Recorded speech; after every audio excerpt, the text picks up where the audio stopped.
Bienvenue sur Africa 24 dans cette nouvelle édition du Morning News. Voici les titres de l'actualité. Passation de pouvoir à la tête de l'Union africaine. Le président comorien Azali Assoumani a succédé à son homologue sénégalais Macky Sall lors du 36e sommet de l'UA, une première pour l'Union des Comores.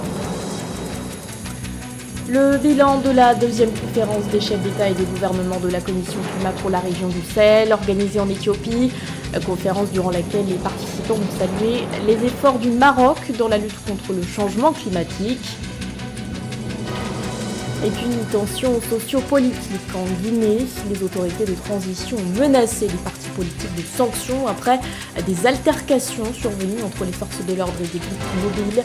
Les détails à suivre dans ce journal. C'est une première pour les Comores lors du 36e sommet de l'Union africaine qui s'est clôturé ce 19 février en Éthiopie. L'archipel de l'océan Indien a succédé au Sénégal à la présidence tournante de l'instance. Le chef de l'État sénégalais Macky Sall a ainsi passé le flambeau à son homologue comorien Azali Assoumani. Si cette passation de pouvoir est perçue comme une véritable opportunité pour les Comores, elle est aussi synonyme de multiples chantiers. Les détails avec Eugène Schéma. Une grande première. L'Union des Comores, à travers Azali Assoumani, assume pour la première fois la présidence de l'Union africaine, une responsabilité importante d'une durée d'1 an où le président comorien sera à tous les rendez-vous importants où il faudra faire entendre la voix de l'Afrique. Le mandat du dirigeant de l'archipel d'Afrique de l'Est à la tête de l'organisation panafricaine s'achèvera en 2024, année de la présidentielle aux Comores, qui devrait voir à nouveau M. Assoumani présenter sa candidature selon le vœu de son parti, la Convention pour le renouveau des Comores CRC. Le président Azali Assoumani se félicite de plusieurs actions positives menées en qualité de chef d'État. Quand on voit des pays après 60 ans d'indépendance qui font ces chutes-là, nous on doit faire attention. On ne doit pas dire qu'on a gagné, au contraire, on doit veiller, on doit faire en sorte que les jeunes qui arrivent, effectivement, ils sachent que la paix et la sécurité, la démocratie, l'état de droit, ça, c'est l'avenir du pays. Le mandat à la tête de l'Union africaine donne l'opportunité au président de l'Union des Comores de faire rayonner son pays sur la scène internationale. En termes d'enjeux pour le continent, le président Azali Assoumani poursuivra l'opérationnalisation effective de la ZLECAf, la zone de libre-échange continentale africaine, les transitions en cours en Afrique de l'Ouest et au Tchad, le processus de paix entre le gouvernement fédéral éthiopien et les rebelles du Tigré, la libre circulation des personnes et des biens, la crise sécuritaire à l'est de la RDC, la gestion des effets du conflit russo-ukrainien en particulier sur les produits de grande consommation et l'impact sur la cherté de la vie. Le président Azali Assoumani a sa méthode pour gérer ces défis après le mandat du président sénégalais Macky Sall. Il ne sera pas facile de lui succéder, mais je ferai de mon mieux pour poursuivre son œuvre. Et entre autres, en privilégiant, comme il a toujours su le faire, le dialogue, l'écoute, le rassemblement, conditions indispensables pour faire de ce mandat celui du succès de notre continent. Ancien militaire élu chef d'État en avril 2002 après avoir géré un processus de réconciliation nationale pendant 3 ans, Azali Assoumani a achevé son mandat en 2006 avant de se représenter à nouveau avec succès en 2016. L'Union des Comores, sous le leadership du président Azali Assoumani, a officiellement enregistré de bons résultats économiques ces 3 dernières années. Le taux de croissance du PIB a varié de 1,8% en 2019 à 3,5% en 2022. En décembre 2022, dans son discours sur l'état de l'Union, le président Azali Assoumani relevait que les Comores étaient passés de la catégorie de pays les moins avancés à celle du groupe des pays à revenus intermédiaires grâce à des réformes qui se poursuivent. Et après une année passée à la tête de l'Union africaine, l'heure est donc au bilan pour le président sénégalais Macky Sall. Au cours de son mandat, le chef de l'État a dû faire face à de nombreux défis, notamment alimentaires et sécuritaires. Lors du 36e sommet de l'UA, il a donc appelé les dirigeants africains à mettre en œuvre les engagements du sommet extraordinaire de Malabo, un sommet tenu en mai 2022 et axé entre autres sur les questions humanitaires et la lutte contre le terrorisme. Corinne Kamsoyouni. Parti d'une Afrique des problèmes pour une Afrique des solutions, c'est le vœu formulé par le président sénégalais Macky Sall, qui a cédé la présidence de l'Union africaine à son homologue de l'Union des Comores, le président Azali Assoumani, à l'ouverture des travaux du 36e sommet des chefs d'État et de gouvernement de l'Union africaine ce 18 février à Addis Abeba en Éthiopie. Le président sortant a insisté sur la nécessité de poursuivre le chantier de la pacification du continent, suivant les orientations du sommet de Malabo tenu en mai 2022. J'appelle instamment à la mise en œuvre des engagements du sommet extraordinaire de Malabo de mai 2022, à savoir rendre opérationnelle la force africaine en attente, créer une unité de lutte contre le terrorisme et financer de façon plus conséquente et plus prévisible nos efforts de lutte contre le terrorisme. La quête de l'autosuffisance alimentaire figure en bonne place des challenges du président Macky Sall, qui, pendant son mandat à la tête de l'Union africaine, a porté un important plaidoyer pour cette cause. D'un côté, il a œuvré pour garantir au continent un approvisionnement en produits céréaliers et fertilisants conséquent, et ce, aux conditions normales du marché mondial. Il a par ailleurs participé à la mise sur pied de plateformes importantes sur la souveraineté alimentaire, comme la déclaration conjointe sur la sécurité alimentaire issue du sommet États-Unis-Afrique de décembre 2022 et plus récemment la déclaration de Dakar sur la souveraineté alimentaire et la résilience adoptée au terme des travaux du sommet Dakar 2. Je remercie vivement notre frère, le président Akiwumi Adesina, président du groupe de la Banque africaine de développement, pour l'enthousiasme et le leadership avec lesquels il continue de mobiliser la BAD pour aider à libérer le potentiel agricole du continent et mettre fin à sa dépendance alimentaire vis-à-vis de l'extérieur. Les excellents résultats de Dakar 2 en témoignent. Je suis sûr que nous pouvons compter sur lui pour la mobilisation effective des financements annoncés. Pour le président Macky Sall, le salut de l'Afrique passe également par un repositionnement stratégique dans la gouvernance politique et économique mondiale. Le combat pour l'intégration de l'Afrique dans le G20 ainsi que la mise en application de l'initiative de cette institution sur la suspension du service de la dette et la réallocation partielle des droits de tirage spéciaux, le défi d'une transition énergétique juste et équitable sur le continent étant quelques préalables nécessaires pour des relations décomplexées entre l'Afrique et ses multiples partenaires. L'actualité nous emmène également au Niger, où des centrales syndicales ont uni leur voix pour demander le départ des troupes étrangères du pays. Elles sont au total 14 à s'être mobilisées pour former le cadre Unité d'action syndicale du Niger. Dans une déclaration publiée le 18 février, elles ont dénoncé, je cite, « les exactions commises sur les populations civiles et militaires par des groupes armés non étatiques qui continuent d'endeuiller le pays ». Les centrales syndicales ont notamment fait référence à l'attaque du 10 février perpétrée par des hommes armés, attaque qui a visé un convoi de l'armée nigérienne à Bani Bangou dans la région de Tillabéri au sud-ouest. Bilan de cette offensive, au moins 17 militaires tués selon l'armée. D'après l'unité, ce nouveau drame alimente le débat sur la présence des troupes militaires étrangères sur le sol nigérien. Retour à présent sur la deuxième conférence des chefs d'État et de gouvernement de la Commission climat pour la région du Sahel qui s'est tenue le 17 février à Addis Abeba. Bilan de ce rendez-vous, l'engagement des autorités marocaines en matière de lutte contre le changement climatique a été salué. Présent à cet événement, le Premier ministre Aziz Akhanouch est notamment revenu sur la mise en place du Fonds climat pour le Sahel. Corinne Kamseoné et Ruth Mussy.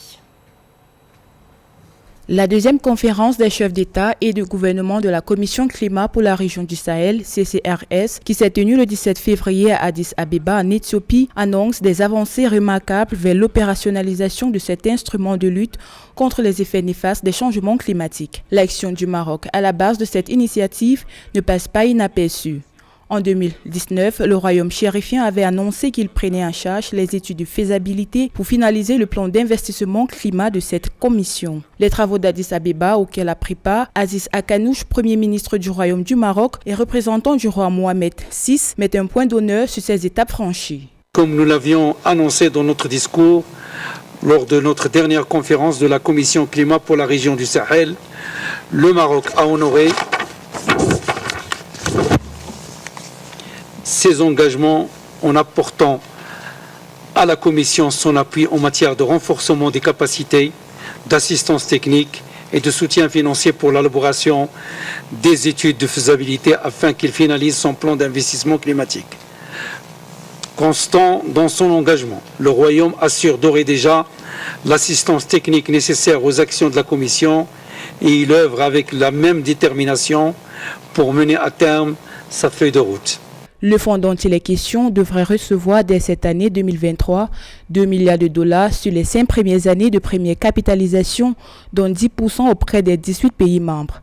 À côté du renforcement des capacités des pays membres, les fonds vont surtout servir à financer des projets climatiques régionaux et nationaux, alors que les perspectives de la menace climatique sont de plus en plus alarmantes. D'ici 2030, des manifestations climatiques extrêmes menacent directement jusqu'à 118 millions d'Africains parmi les plus pauvres. Selon les estimations, dans la sous-région du G5 Sahel, la pauvreté pourrait frapper 13,5 millions de personnes supplémentaires d'ici 2050. De surcroît, en dépit de ce bilan alarmant jusqu'en 2020, notre continent n'a reçu que 12% du financement du climat mondial. C'est la déclaration des chefs d'État africains lors du sommet africain de l'action en faveur d'une coémergence continentale organisée à l'initiative par le roi Mohamed VI du Maroc à marge de la COP22 qui donne naissance à la Commission climat de la région du Sahel, CCRS, ainsi qu'à 2 autres commissions climatiques régionales. À travers cette déclaration, les dirigeants africains ont confirmé leur volonté d'œuvrer collectivement et solidairement pour une Afrique résiliente au changement climatique. Les travaux d'Addis Abeba, tenus en marge du 36e sommet ordinaire de l'Union africaine, étaient présidés par le président de la CCRS, le président du Niger, Mohamed Bazoum. Dans l'actualité également, l'enrôlement des électeurs retardé dans le territoire de Kwamout, dans la province du Mai-Ndombe, à l'ouest de la République démocratique du Congo. Alors que l'opération devait initialement débuter en décembre dernier, elle a finalement été repoussée au 16 février. Mais la Commission électorale nationale indépendante n'a toujours pas pu démarrer ses tâches. En cause, la situation sécuritaire. Un conflit a éclaté entre les communautés Teke et Yaka. Pour sécuriser ce processus, le premier vice-président de la CENI, Bienvenu Ilanga, a affirmé que des pourparlers sont en cours avec les autorités locales. La même source a par ailleurs indiqué être en attente d'indications de la part du gouvernement pour que cette opération d'enrôlement électoral puisse avoir lieu dans le territoire de Kwamout. En Guinée, les autorités de transition haussent le ton après les tensions survenues dans la banlieue de Conakry.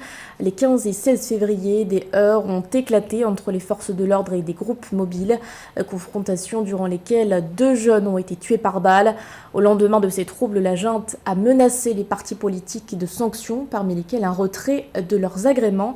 Philométine.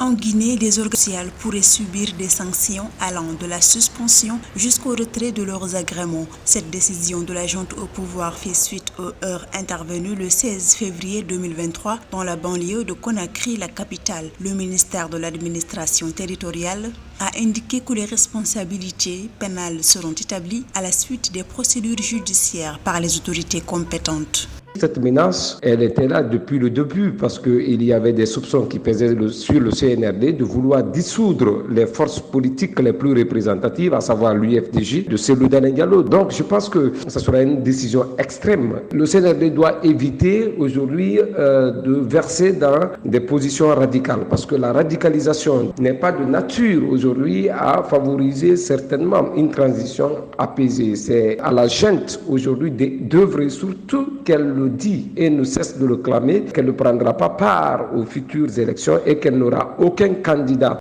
Le FNDC, Front National pour la défense de la Constitution, avait appelé à une marche pacifique pour réclamer la libération de ces 3 responsables et de tous les autres prisonniers politiques, ainsi qu'un retour rapide des civils au pouvoir. Cette manifestation non autorisée a fini en une violente confrontation entre forces de sécurité et protestataires. Selon le FNDC, au moins 2 personnes ont perdu la vie, 58 blessés par balle, au moment où le gouvernement de transition guinéen fait état d'un bilan de 28 blessés, dont 20 agents des forces de l'ordre. Aller sur ces extrêmes risque de mettre le pays dans des positions radicales très compliquées. Et je pense que le colonel a tout intérêt aujourd'hui de rappeler son propre camp à l'ordre. Il n'y a pas ce besoin de dissoudre un parti politique. Cette transition ne doit pas tomber dans ce piège des faucons de l'entourage du colonel Mamadi Doumbouya.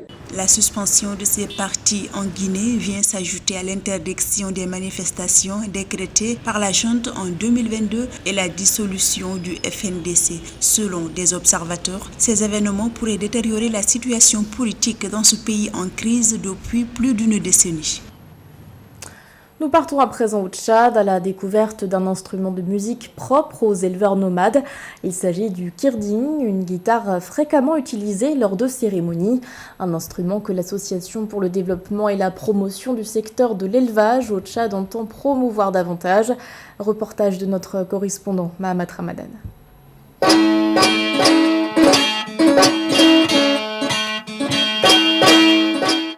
Dénommé kirding, cette guitare artisanale ancestrale est un instrument de musique très important pour les nomades tchadiens.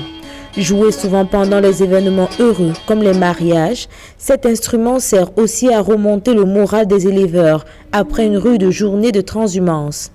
Les jeunes nomades jouent la guitare kirding soit pour exprimer leurs souhaits, soit pour faire l'éloge de leurs bêtes après les durs labeurs. La DEPSET, l'Association pour le développement et la promotion du secteur de l'élevage au Tchad, compte promouvoir cet outil sur l'étendue du territoire. Une guitare qui est propre aux éleveurs, qu'elle s'appelle kirding, jargon communément appelé chez nous. C'est une guitare qui date de nuit des temps, qui a été créée par le génie créateur de nos ancêtres depuis 500 à 600 ans. Pour l'Association pour le développement et la promotion du secteur de l'élevage au Tchad, la guitare kirding est un outil culturel mais aussi thérapeutique et psychologique de la communauté nomade du Tchad. Elle entend promouvoir au niveau national cet instrument mystique qui se perpétue de génération en génération au sein des sociétés nomades très conservatrices des valeurs ancestrales. La vie de l'éleveur, comme vous le savez, c'est dur. Hein. Toute la journée, il est derrière ses bétails. Voilà, il cherche le meilleur endroit pour paître ses bétails. Et puis le soir, quand il est rentré, il est tout fatigué et démoralisé. Maintenant, c'est avec cette guitare-là qu'il remonte son moral. Il joue, dès qu'il vient, il boit l'eau, il se repose un peu, il prend s'il a un verre de thé, il prend. Et puis voilà, il joue à cette guitare-là qui lui permet de remonter son moral et se mettre dans son état. Fabriquée à base de bois et de fil en aluminium, cette guitare est très répandue dans les communautés nomades du Tchad, qui sont majoritairement des éleveurs, dont les activités pastorales contribuent à plus de 30% du produit intérieur brut du pays. Pour rappel, le Tchad compte plus de 110 millions de têtes de bétail, dont les principaux acteurs de ces filières sont des nomades. Ce journal a été réalisé par l'ensemble de la rédaction. Merci de votre fidélité. L'actualité continue sur Africa 24.